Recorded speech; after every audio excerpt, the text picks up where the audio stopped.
Chapter 25. It happened, in the 9th year of his reign, in the 10th month, in the 10th day of the month, that Nebuchadnezzar king of Babylon came, he and all his army, against Jerusalem, and encamped against it, and they built forts against it round about. So the city was besieged to the 11th year of King Zedekiah. On the 9th day of the 4th month, the famine was great in the city, so that there was no bread for the people of the land. Then a breach was made in the city, and all the men of war fled by night, by the way of the gate between the two walls, which was by the king's garden. Now the Chaldeans were against the city round about, and the king went by the way of the Arabah. But the army of the Chaldeans pursued after the king, and overtook him in the plains of Jericho, and all his army was scattered from him.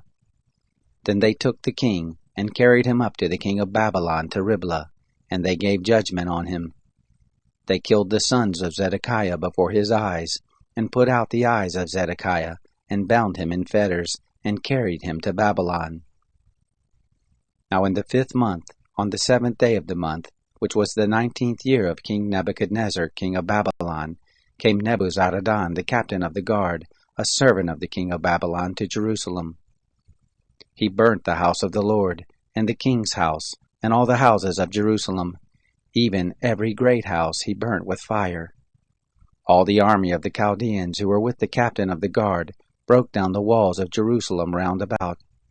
The residue of the people who were left in the city, and those who fell away, who fell to the king of Babylon, and the residue of the multitude, did Nebuzaradan the captain of the guard carry away captive. But the captain of the guard left of the poorest of the land to work the vineyards and fields.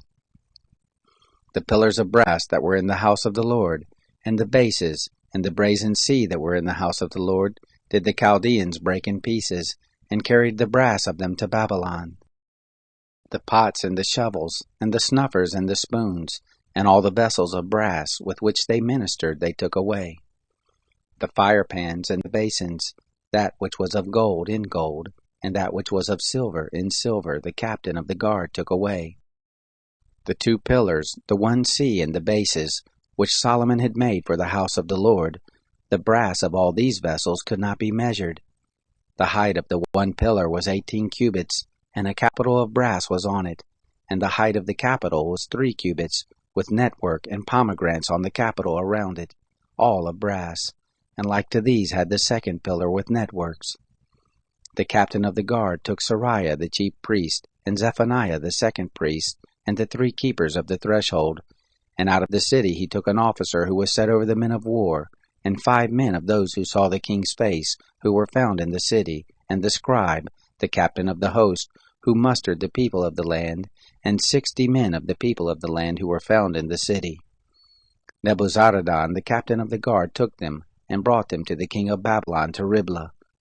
The king of Babylon struck them, and put them to death at Riblah in the land of Hamath. So Judah was carried away captive out of his land. As for the people who were left in the land of Judah, whom Nebuchadnezzar king of Babylon had left, even over them he made Gedaliah the son of Ahikam, the son of Shaphan, governor. Now when all the captains of the forces, they and their men, heard that the king of Babylon had made Gedaliah governor, they came to Gedaliah to Mizpah, even Ishmael the son of Nethaniah, and Johanan the son of Kareah, and Sariah the son of Tahumeth the Netophathite, and Jazaniah the son of the Maccathite, they and their men. Gedaliah swore to them and to their men, and said to them, Don't be afraid because of the servants of the Chaldeans. Live in the land, and serve the king of Babylon, and it shall be well with you. But it happened in the 7th month, that Ishmael the son of Nethaniah, the son of Elishama, of the royal seed, came with 10 men, and struck Gedaliah so that he died, and the Jews and the Chaldeans that were with him at Mizpah. All the people, both small and great, and the captains of the forces, arose and came to Egypt, for they were afraid of the Chaldeans. It happened in the 37th year of the captivity of Jehoiachin, king of Judah, in the 12th month, on the 27th day of the month, that Evil-Merodach, king of Babylon, in the year that he began to reign, did lift up the head of Jehoiachin, king of Judah, out of prison, and he spoke kindly to him, and set his throne above the throne of the kings who were with him in Babylon, and changed his prison garments. Jehoiakim ate bread before him continually all the days of his life, and for his allowance there was a continual allowance given him of the king, every day a portion, all the days of his life.